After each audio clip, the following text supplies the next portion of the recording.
আমি কিন্তু আজকে থেকে গত পরশুদিন থেকে একটা কাজ করতেছি যে আলেমদের মধ্যে যদি কোনো ত্রুটি হয় আমরা এটা গোলটি বিলিবসে সমাধান করব। কেন এটা আমি সিদ্ধান্ত নিয়েছি, কারণ আমরা আলেম একজন আরেকজনের ভুল ধরি, তখন ফেসবুকের ভিতরে আমার পক্ষে একদল বাইর, ওনার পক্ষে আরেক দল বাইর, বাইরে শেষ পর্যন্ত এমন একটা ফেসবুকে কাদা চোরাচুরি হয়, শেষ পর্যন্ত আমার কেল্লা নিয়ে নায়কের মাথাত লাগাই দেয়, আরেকজন নিয়ে আরেকজনের কেল্লা নিয়ে আরেকজনে লাগাই দেয় যে একটা নাচানাচি ঠেলাঠেলি ইউটিউবাররা ইনকামের দান্দা করে, লাস্টে আমরা বান্দা ফুরি, দিন শেষে ইসলামের ক্ষতি হয়। কথা কোন ঠিক না বেটি? এই জন্য আমি সব গণনার আলেমদেরকে বলবো, যদি আপনাদের মধ্যে কোনো সমস্যা থাকে আপনারা একটা কাজ করবেন, ব্যক্তিগতভাবে ফোন দিবেন, ফোন দিয়ে এক জায়গায় বসবেন, বৈশা সমাধান করবেন। কিন্তু ওই যে অনলাইনে ফেসবুকে ওই ওই কোনো ধান্দাবাজকে সুযোগ দেওয়া যাবে না। এমনি তো অনেক শত্রু আছে কি না বলেন?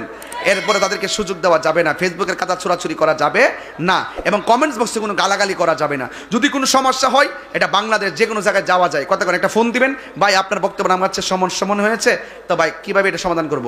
ফেসবুকে আর না, ঠিক আছে আপনি আসেন, আইসা এক জায়গায় বসবেন, বৈশাখীটা সমাধান করবেন, এরপরে সমাধানটা ফেসবুকে দিবেন, জাতি জনগণ দেশ একটা ভালো মেসেজ পাবে। কথা কোন ঠিক না বেঠিক?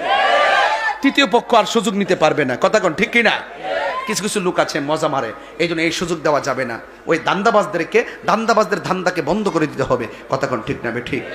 আল্লাহ পাক আমাদের সকলকে বোঝার তৌফিক দান করুক, আমিন। আরেকটা কথা বলে দিই, শেষ কথা, আখিরি কালাম, শেষ কথা হলো, মা বাপের মনে কখনো কষ্ট দিবেন না।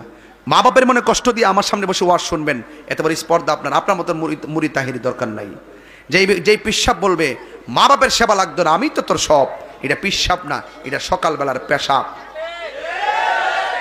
এই ফলাফান্ডে 3 বার কোটি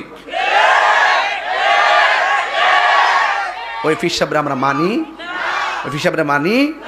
একটা হইল মাছ যদি আয়াখ, আমরা দেশে কিছু মুড়িদ আছে না, একটা হইল মাছ গাথার থেকে পাইছে, বৈশালের গাথার থেকে পাওয়ার পরে আরে একবার বৈশালের কথা মনে হয়েছে, একবার আরে যাক ফরক মনে বৈশালে মনে করেন একটা গাতার মধ্যে একটা হইল মাছ পাইছে, পাইয়া ইডারে নাহে দিয়া ওই যে ইটা দিয়ে একটা সুতা ডুহাইয়া হাতের মধ্যে লয়ে গেছে পিসাবের বাড়িতে, যাই করতেছে বাজান একটা গাতার মধ্যে 1 বছর পরে হিচ্ছিলাম, একটা হইল মাছ পাইছি, পিসাবকে কি দরকার ছিল, তোমার মার কাছে দাও, এটা জিয়াই রাখুক দে।